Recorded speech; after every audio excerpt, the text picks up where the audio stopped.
नमस्कार दोस्तों, क्राइम तक में आप सबका स्वागत है। मैं हूं सुप्रतिम बैनर्जी।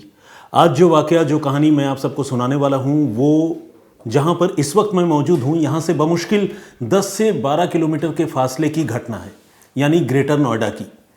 क्राइम तक का स्टूडियो आप लोगों को पता ही है, नोएडा में है और ये घटना है ग्रेटर नोएडा इलाके की। तारीख है 30 जनवरी। 30 जनवरी की शाम तकरीबन 7 साढ़े 7 बजे के आसपास एक लड़का जो बिलासपुर एरिया का रहने वाला है, ग्रेटर नोएडा के बिलासपुर एरिया का, वो अपने घर से निकलता है। उस लड़के का नाम है वैभव सिंघल और उम्र है महज 16 साल, यानी एक बच्चा है। तो ये 16 साल का लड़का अपने घर से निकलता है और फिर निकलने के बाद गायब हो जाता है। घर वाले बहुत परेशान, वो लगातार वैभव को फ़ोन कर रहे हैं, वैभव का फ़ोन नहीं उठ रहा है, कभी लग नहीं रहा है, कभी स्विच ऑफ है। वो अपने तौर पर ढूंढने की बहुत कोशिश करते हैं। वैभव के पिता एक किराने की दुकान चलाते हैं, यानी बिजनेसमैन हैं, और उनकी माँ जो है वो एक ब्यूटी सैलून चलाती हैं। तो पूरा परिवार बिजनेस में ही है और बिलासपुर के मार्केट में उनकी अपने स्टोर्स हैं और जो भी बिजनेस एक्टिविटीज़ है वो वहीं का है। अब ये लड़का जो स्कूल गोइंग चाइल्ड है, वो अचानक शाम के वक्त घर से निकल कर गायब हो जाए, मोबाइल फ़ोन स्विच ऑफ हो जाए, बात ना हो पाए, तो ये अपने आप में बड़ी चिंता की बात है। घर वाले अपने लेवल पर उस बच्चे को ढूंढने की कोशिश करते हैं, नाते रिश्तेदारों को फ़ोन करते हैं, दोस्तों से पूछते हैं, लेकिन कुछ भी पता नहीं चलता। और फिर फाइनली आसपास के दुकानदारों से बातचीत करके वैभव के पिता पुलिस स्टेशन जाते हैं। पुलिस स्टेशन का नाम है दनकौर। दनकौर पुलिस स्टेशन में जाकर वो अपने बेटे की गुमशुदगी की रिपोर्ट लिखवाते हैं। आमतौर पर जब कोई माइनर गायब हो जाता है या गुम हो जाता है तो उसे सिर्फ गुमशुदा होने की रिपोर्ट जो है उस मामले में नहीं लिखी जाती, बल्कि किडनैपिंग का केस उसमें लिखा जाता है, क्योंकि माइनर के बारे में ये एज्यूम किया जाता है कि वो अपनी मर्जी से नहीं गया होगा, कोई उसे ज़बरदस्ती लेकर गया होगा। तो इसीलिए जब कोई बच्चा कहीं गायब हो जाता है या गुम हो जाता है तो वो एक संगीन जुर्म के दायरे में आता है। दनकौर पुलिस इस मामले में रिपोर्ट तो दर्ज कर लेती है, लेकिन सिंघल परिवार की माने तो उनका एटीट्यूड सिर्फ इतना होता है कि आपका बेटा कहीं अपनी मर्जी से चला गया होगा। 16 साल के लड़के तो आजकल सब जानते हैं, जवान हो जाते हैं, तो आप थोड़ा इंतज़ार कीजिए, वो लौट कर आएगा। इस तरह की बातें सिंघल परिवार को पुलिस वालों से सुनने को मिलती हैं और सिंघल परिवार जो है वो चुप रहता है। उनके पास कोई विकल्प तो है नहीं, क्योंकि खुद वो जितना ढूंढ सकते थे उन्होंने ढूंढा। अब उन्हें पुलिस से ही उम्मीद थी। वो पुलिस पर लगातार ये रिक्वेस्ट करते हैं कि साहब जो भी हो पता करो, फ़ोन ढूंढो। पुलिस वाले तमाम सवाल जवाब करते हैं कि बेटा कहाँ जाता है, कौन दोस्त है, क्या है। तो इन सारी चीज़ों का जवाब जो है घर वाले देते रहते हैं, लेकिन इस बच्चे के बारे में कोई जानकारी, कोई इन्फॉर्मेशन पुलिस वालों को नहीं मिल पाती। इस बीच जैसा कि मैंने आपको बताया कि पुलिस वाले ये मान कर चल रहे हैं कि बच्चा जो है वो अपनी मर्ज़ी से कहीं गया होगा, और इसी मानने, इसी सोचने, या जिसे कहते हैं ना प्रीजुडिश एक वर्ड है और उसे आप इंग्लिश में ये भी कहते हैं प्री कंसीव्ड नोशन, मतलब अपने आप से ये मान लेना कि ऐसा हुआ होगा। तो पुलिस ऐसा मानकर चल रही थी, जैसा कि सिंघल परिवार का कहना है। इसी बीच वैभव अपने मोबाइल फ़ोन से इंस्टाग्राम पर एक पोस्ट अपलोड करता है। वो इस पोस्ट में लिखता है गोइंग टू जयपुर। अब पुलिस वाले जो है लगातार उसके फ़ोन को सर्विलांस में लगाकर उसे ढूंढने की कोशिश कर रहे हैं। इस बीच सोशल मीडिया पर एक पोस्ट अपलोड होता है जिसमें इंस्टाग्राम पर वही बच्चा लिखता है कि गोइंग टू जयपुर। तो पुलिस वालों को लगता है कि देखिए, हम सही कह रहे थे, ये लड़का अपनी मर्जी से कहीं जा रहा है, जयपुर जा रहा है। लेकिन घर वालों से वो पुलिस बात करती है ये कहते हुए कि क्या जयपुर में आपके कोई नाते रिश्तेदार है, अगर है तो पता कीजिए, क्योंकि आपका बेटा जयपुर गया है या जा रहा है। उसने इंस्टाग्राम पर ये लाइनें लिखी हैं। घर वाले जब ये पोस्ट देखते हैं तो उनका माथा ठनकता है। उनको ये लगता है कि ये पोस्ट वैभव ने नहीं लिखा होगा, और ऐसा लगने के पीछे वजह यह है कि सिर्फ 3 अक्षरों का ये जो पोस्ट है गोइंग टू जयपुर, इसमें भी कई स्पेलिंग मिस्टेक्स हैं। और वैभव जो है अपने आप में एक बहुत ही ब्राइट लड़का, जो पढ़ने लिखने में बड़ा तेज़ लड़का, वैसा लड़का है। तो अगर वैभव खुद पोस्ट करेगा तो ऑब्वियसली इस तरह की बात क्यों लिखेगा, और अगर वैभव खुद पोस्ट करेगा तो पोस्ट करने से बढ़िया वो अपने पेरेंट्स को, घर वालों को फ़ोन करके बताएगा मैं जयपुर जा रहा हूँ। इसमें छुपाने वाली कोई बात तो है नहीं, क्योंकि अगर वो खुद डिक्लेयर कर रहा है कि मैं जयपुर जा रहा हूँ तो पेरेंट्स को तो पता चलना ही है, तो बेहतर है वो पेरेंट्स को बताए। लेकिन उसका फ़ोन नहीं लग रहा है, जबकि इस तरह का पोस्ट उसने किया है। अब पुलिस जब ये पोस्ट घर वालों को दिखाती है तो घर वाले सिरे से नकार देते हैं कि ये पोस्ट उनके बेटे ने नहीं किया है, ज़रूर उनके बेटे का फ़ोन किसी और के पास है, आप ढूंढिए। और पुलिस वालों पर वो अपने तौर पर जितना एक नागरिक के तौर पर दबाव बना सकते हैं दबाव बनाने की कोशिश करते हैं। यहाँ तक कि तकरीबन हफ्ते भर का वक्त गुजर जाता है तो फिर घर वाले परेशान होकर जो आसपास के दुकानदार हैं उनके साथ मिलकर वो वहाँ धरना प्रदर्शन भी करने की कोशिश करते हैं थाने के आसपास, ताकि पुलिस वालों की नींद खुले। घर वालों से जब पुलिस वाले पूछताछ करते हैं तो घर के लोग वैभव के दोस्तों के बारे में बताते हैं, ये भी बताते हैं कि किन के साथ उसका उठना बैठना है। तो इसी क्रम में एक लड़के का नाम सामने आता है जिसका नाम है माज पठान। तो ये माज पठान जो है वो उसी बिलासपुर जो एरिया है ग्रेटर नोएडा का, वहाँ का जो मार्केट है वहाँ पर जूते की एक दुकान चलाता है या चलाता था। तो माज पठान के साथ इसकी दोस्ती थी। घर वाले इशारों में माज पठान के ऊपर भी शक जताते हैं और कहते हैं कि एक बार उनसे भी पूछ लीजिए। हालांकि आपको जानकर हैरानी होगी कि घर वाले जिस लड़के पर शक जता रहे हैं वो माज पठान घर वालों के साथ एक आध बार थाने भी जा चुका है वैभव को ढूंढने के लिए। लेकिन जब तक कोई केस क्लियर ना हो जाए तो हर कोई शक के दायरे में रहता है, और सिंगल परिवार तो जाहिर सी बात है वो दुखी है, तो हमेशा ही वो सारे लोगों को शक की निगाह से देख रहे हैं कि पता नहीं बेटा किसके साथ गया हो। तो पुलिस जो है माज पठान को इंटरसेप्ट करती है, उससे पूछताछ करती है, और माज जो है अपनी बेगुनाही की दलील देता रहता है और वो अपनी बेगुनाही पुलिस की निगाहों में साबित करने में कामयाब भी हो जाता है। और इस तरह से माज पठान को 2 से 3 बार पुलिस वाले पूछताछ के लिए लेकर आते हैं और हर बार पूछताछ करने के बाद उसे पुलिस छोड़ देती है। फाइनली वक्त गुजरता जाता है और तकरीबन 8 से 9 दिनों का वक्त पार हो जाता है। आप सोचिए सिंगल परिवार पर क्या गुजर रही है, बेटा गायब है। इस बीच पुलिस को अपने मुखबिरों से और जो टेक्निकल सर्विलांस में पुलिस लगी थी उस सर्विलांस की बदौलत कुछ हिंट्स मिलते हैं, कुछ क्लूज़ मिलते हैं, जो क्लूज़ जो है उसी माज पठान की तरफ इंडिकेट करते हैं, जिसे 2 या 3 बार पुलिस पूछताछ के लिए बुला चुकी है और छोड़ चुकी है। उधर माज पठान भी चूंकि पुलिस से पूछताछ से फारिग होकर बाहर आ चुका है तो उसके हौसले बुलंद हैं। इस बार पुलिस जो है वो सटीक जानकारी जुटाती है कि वैभव के डिसअपियरेंस में माज पठान का रोल है। कोई मुखबिर ऐसा होता है जो पुलिस को माज के रोल के बारे में बताता है। अब पुलिस जो है उसे इंटरसेप्ट करने, उसे पकड़ने की कोशिश करती है, लेकिन इस बार वो हाथ नहीं आता, इस बार वो गायब हो जाता है।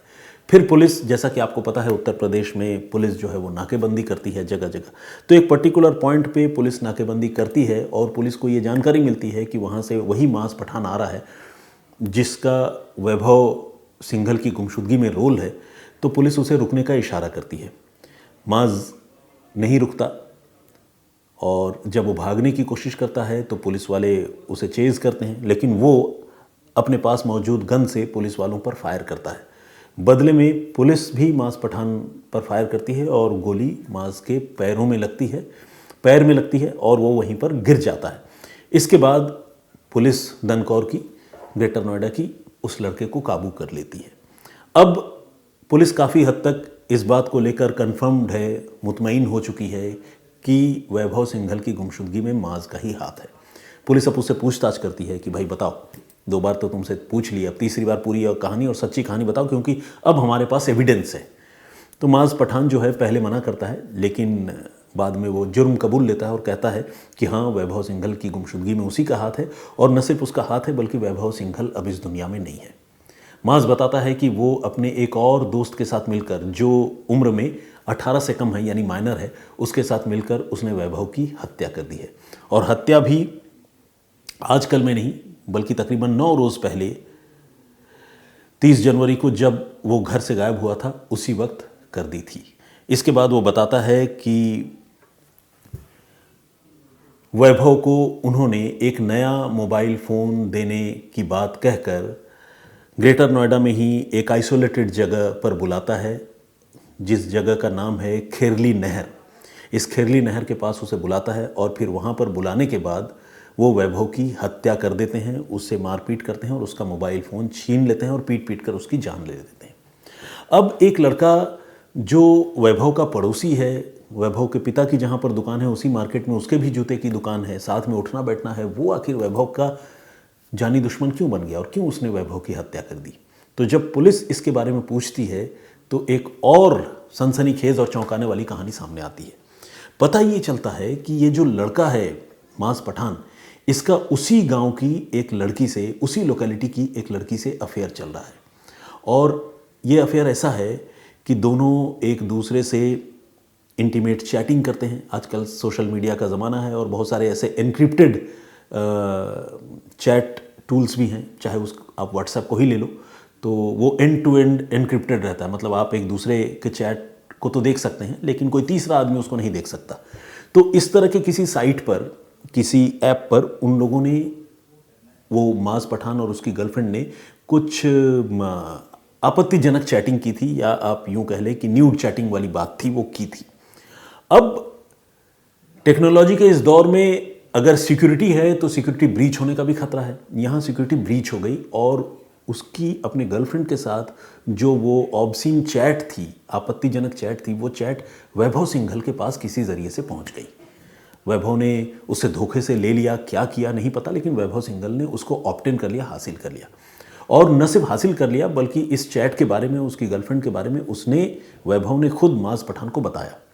अब मास पठान को लगने लगा कि अगर उसका ये चैट कहीं वायरल हो गया तो फिर वो किसी को मुंह दिखाने लायक नहीं रहेगा। उसने फिर वैभव पर दबाव बनाना शुरू किया और वैभव टाल मटोल करने लगा। न तो अपना फ़ोन दे रहा था, न उसका चैट डिलीट कर रहा था, न उसकी गर्लफ्रेंड की वीडियोज़ और तस्वीरें डिलीट कर रहा था। तो फिर मास पठान ने साजिश रची। उसने अपने एक दोस्त को साजिश में शामिल किया और बुलाया वैभव को उसी खेरली नहर के पास, ये कहते हुए कि उसे एक मोबाइल फ़ोन वो गिफ्ट करना चाहता है। तो खैर ये खेरली नहर के पास पहुंचा, लेकिन वहाँ चूंकि प्री प्लान्ड मर्डर था, वहाँ पहुँचते ही उसका मोबाइल फ़ोन इन्होंने छीन लिया, दो लड़कों ने, और फिर उसी से उसका मोबाइल फ़ोन का पासवर्ड भी लिया। सबसे पहले तो वो वीडियो वगैरह उसने डिलीट किए, चैट वगैरह, और उसके बाद इसी क्रम में वैभव के साथ जब उनकी छीना झपटी हुई तो उसी छीना झपटी में उन्होंने वैभव को इतना पीटा कि उसकी जान चली गई।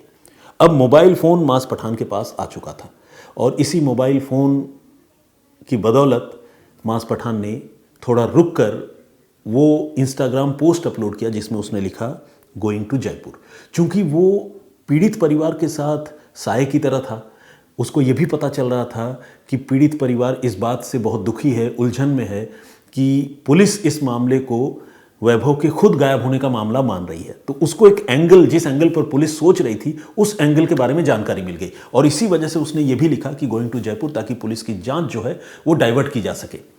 लेकिन जैसा कि आप जानते हैं काफ़ी हद तक उसने डाइवर्ट किया भी, कई दिनों तक डाइवर्ट किया, लेकिन आखिरकार सर्विलांस के साथ साथ जो सीक्रेट इनपुट है उसकी बदौलत मास पठान के बारे में पुलिस को जानकारी मिल गई और पुलिस ने मास पठान को भी पकड़ा और उसके साथ साथ जो एक माइनर था उसको भी इंटरसेप्ट कर लिया।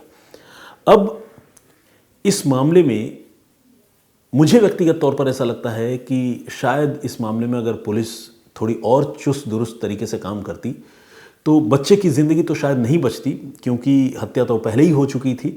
लेकिन हाँ, पुलिस को इन गुनहगारों के बारे में पहले ज़रूर पता चल जाता। अब आप सोचिए, एक लड़का गायब हुआ, उस लड़के के मोबाइल पर आखिरी कॉल मास पठान या फिर उस माइनर लड़के की ही है या होगी। तो जब उसके मोबाइल पर वो आखिरी कॉल है तो उस कॉल के ज़रिए अगर पुलिस सीडीआर निकालती तो पता चल जाता कि भाई किसने आखिरी बार कॉल किया था। उसके बाद इस लड़के का फ़ोन, वैभव का फ़ोन ज़ाहिर है किसी एक पॉइंट या लोकेशन पर जाकर बंद हुआ होगा। वो फ़ोन बंद हुआ उसी खेरली नहर के पास जहाँ पर उसकी हत्या हुई। तो अगर उस जगह पर हत्या हुई और उसका फ़ोन बंद हुआ तो पुलिस वहाँ का डंप डाटा कलेक्ट करके ये देख सकती थी कि उसके आसपास और किस किस के मोबाइल फ़ोन एक्टिव है। इतने आजकल टेक्नोलॉजी सोफिस्टिकेटेड है और आगे बढ़ चुकी है। तो पुलिस, और ग्रेटर नोएडा जैसी जगह की पुलिस, जिसको हम ये मानते हैं कि बहुत डेवलप्ड एरिया है, तो अगर पुलिस थोड़ी और मुस्तैदी दिखाती और इलेक्ट्रॉनिक इन्वेस्टिगेशन पर और फोकस करती तो शायद पहले ही पता चल जाता कि वैभव सिंघल के कत्ल में मास पठान और उसके एक दूसरे साथी लड़के का हाथ है।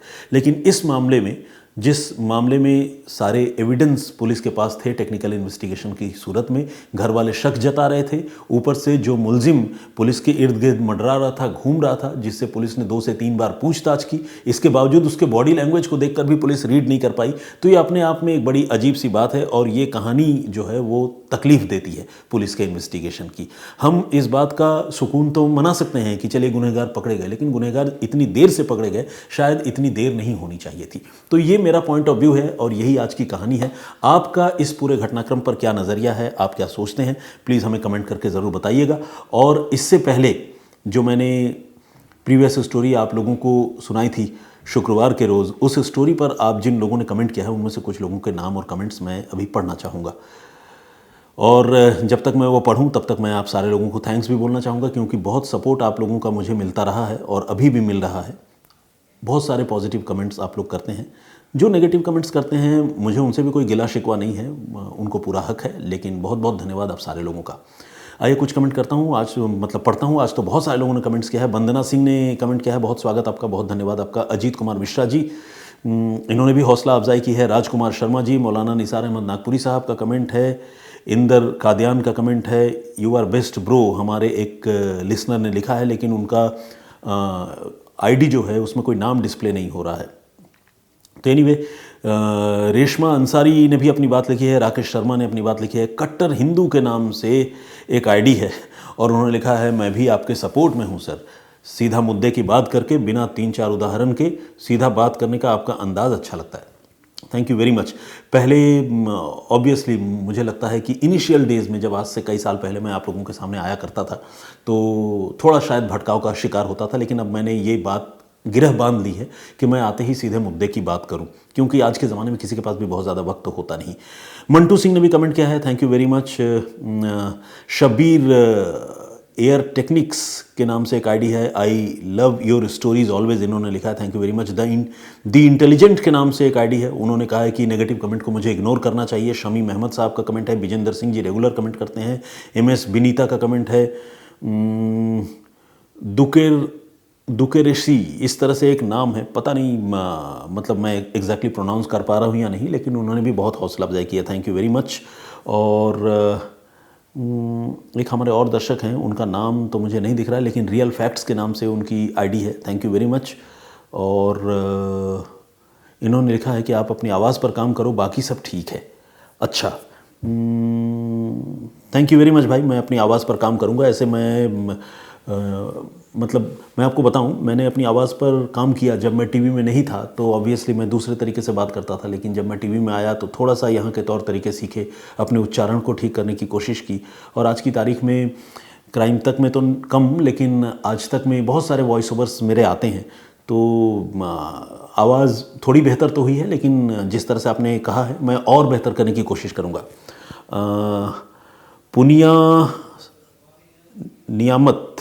पुनिया नियामत, इस तरह से एक आईडी है, पता नहीं मैं ठीक से प्रोनाउंस कर पा रहा हूँ या नहीं। सुमन जी ने भी कमेंट किया है, सुमन मोरे जी ने, thank you very much. Ajay Goyat का कमेंट है, और भी बहुत सारे लोगों ने कमेंट्स किए हैं। तो जैसा कि आप जानते हैं, समीर खान साहब हैं, आतिफ हैं, नीलम रानी जी का कमेंट है, अभिजीत बोहिर का कमेंट है, और सुप्रिया पाटिल ने कमेंट किया है, सद्दाम हुसैन का कमेंट है, स्वागत है आपका। मनस्विनी का कमेंट है, नाम बहुत अच्छा है। और रिजवान अंसारी जी ने भी कमेंट किया है, Aparna Banerjee, stories in this programme are unique and well described, thank you very much for this compliment. Mohammad Aamir Khan ने भी कमेंट किया है, स्वागत आपका। जावेद मुस्कान का कमेंट है, और भी बहुत सारे लोगों ने कमेंट किया है, सबका मैं बहुत शुक्रगुजार हूँ इतने सारे पॉजिटिव कमेंट्स और हौसला अफजाई के लिए। और मैं आप लोगों को एक बार फिर से बताना चाहता हूँ कि सारे कमेंट्स मैं पर्सनली पढ़ता हूँ। यहाँ उन सारे कमेंट्स को पढ़ पाऊँ या ना पढ़ पाऊँ, सारे लोगों के नाम ले पाऊँ या ना ले पाऊँ, लेकिन पर्सनली ये सारी बातें जो आप लिखते हैं वो मुझ तक पहुँचती है। बस आज के लिए इतना ही। मैं फिर हाजिर होऊंगा किसी और कहानी, किसी और वाक़े के साथ। तब तक अपना बहुत ख्याल रखिए, सुरक्षित रहिए। जय हिंद, जय भारत।